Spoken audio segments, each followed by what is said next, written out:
berbeda dengan penjara. Kalau penjara 1 tahun lebih, kalau kurungan kurang dari maksimal 1 tahun.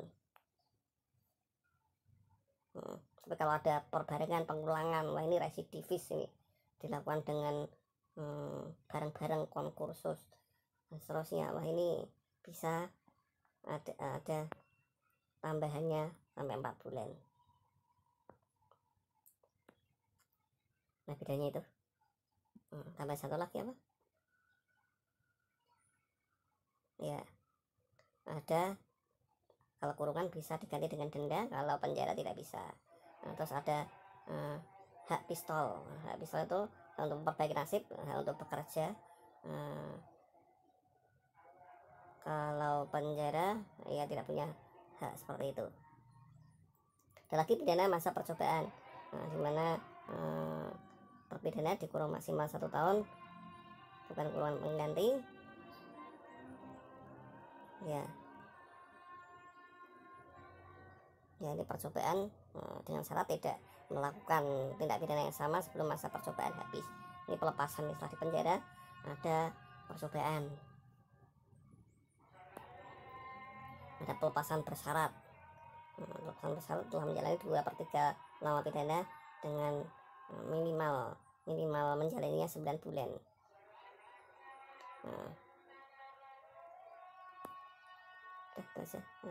Sudah zuhur, masya Allah, telah direkam. Ya, next, pidana denda di pasal 30 KUHP menyatakan bahwa pidana denda ini dibayarkan minimal 3 rupiah 75 sen. Nah kalau tidak dibayar bisa diganti dengan kurungan pengganti, minimal 1 hari, maksimal 6 bulan. Nah ini gantinya. Jika ada perbarengan ini tidak pidana ya, tidak pidana. Perbarengan dilakukan secara bersama-sama atau kerjasama atau residivis, mengulang, dilakukan oleh pejabat. Nah, ini pemberatan ini. Maksimalnya jadi 8 bulan.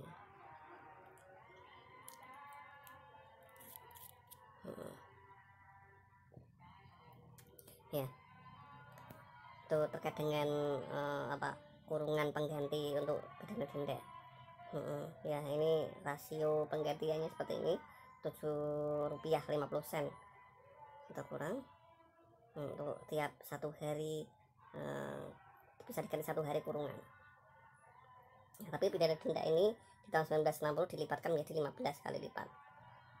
Kalau sekarang saya kurang tahu nih, mungkin sudah mulai dikonversikan dengan harga emas, karena juga melihat bahwa nilai tukar rupiah kita juga mengalami devaluasi.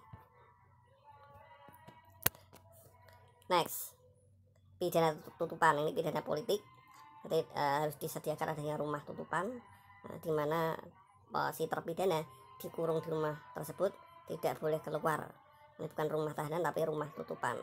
Ini biasanya dihukumkan, ditentukan pada terpidana kasus-kasus politik.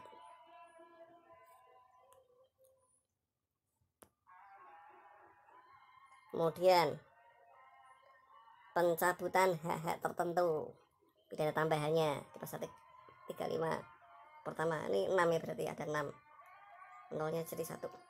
Pencabutan hak tertentu seperti megang jabatan, dipilih dan memilih. Kalau megang jabatan ya harus diberhentikan dari jabatannya. Kemudian adanya memasuki angkatan bersenjata, nggak bisa masuk TNI, Polri juga nggak bisa. Kemudian menjadi wali sekaligus ayah, ini dicabut ke ayahannya, kewaliannya, sehingga ia tidak punya selain hak juga kewajibannya itu bagaimana ini, kewajibannya menjadi hilang, kewajibannya mencari nafkah, dan juga hak menjalankan mata pencariannya juga dicabut. Kemudian perampasan barang-barang tertentu, ini terkait dengan hasil tindak pidana maupun alat yang digunakan untuk melakukan tindak pidana bisa disita. Kemudian pengumuman putusan hakim, jelas ya, dengan diumumkan ini kalau ia melawan kejahatan, ini juga sebagai pukulan sosial bagi si pelaku. Kalau diumumkan sepertinya namanya tercoreng dan adanya pengumuman hakim tadi. Kemudian pidana tambahan yang ada di luar KUHP. Ini khususnya dikenakan pada pelaku tindak pidana berupa korporasi. Pelakunya biasanya korporasi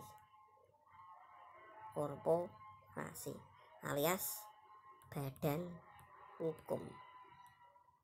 Ingat ya, nah subjek hukum ini bisa tidak hanya orang, tidak hanya manusia, tidak hanya individu, tapi juga badan hukum. Secara praktik kita mengenalnya dengan istilah lain, yakni korporasi. Istilah hukumnya ya badan hukum.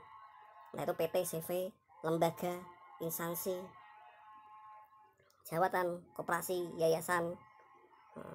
Ini nama-nama lain dari badan hukum, variannya seperti itu. Yang pertama pidananya apa? Pembayaran ganti rugi. Yang bayar siapa? Korporasinya. Kemudian pelaksanaan kewajiban yang telah dilalaikan perusahaannya, belum keuangan prestasi. Ini pidananya juga melakukan prestasi. Pemberian latihan kerja di Undang-Undang Tenaga Kerja. Nah, di sini pengusaha ketika melakukan pelanggaran terhadap ketentuan Undang-Undang Ketenagakerjaan, salah satu pidananya berupa pembiayaan latihan kerja. Pidana seperti itu. Berarti ini pidana bagi korporasi, bukan orang per orangan ya. Kemudian perbaikan akibat tindak pidana tentang pengelolaan lingkungan hidup.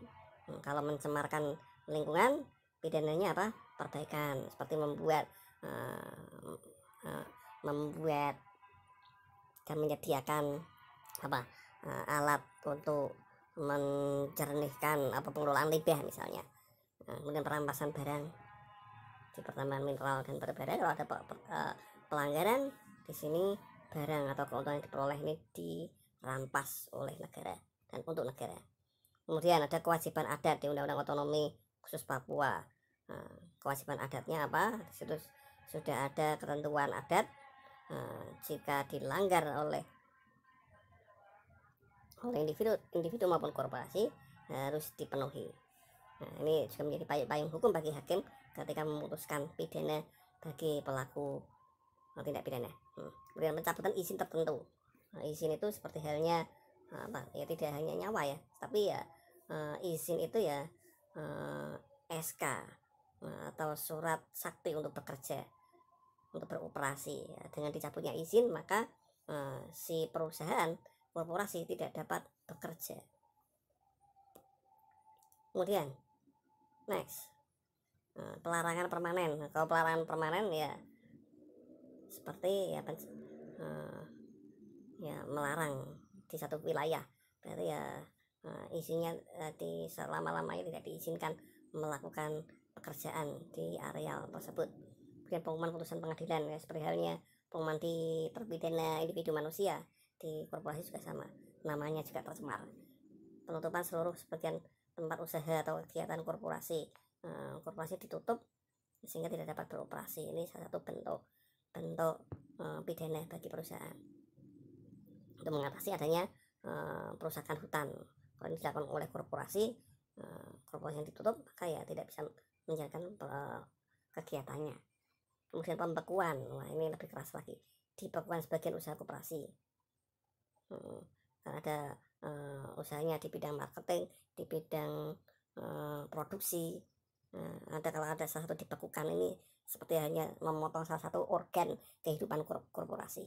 Kemudian yang ke-12 ini paling keras, ini kayak dicabut nyawanya, korporasi dicabut nyawanya alias dibubarkan. Nah itu aja, terima kasih. Silahkan kalau ada pertanyaan tulis di komen channel YouTube saya. Assalamualaikum warahmatullahi wabarakatuh.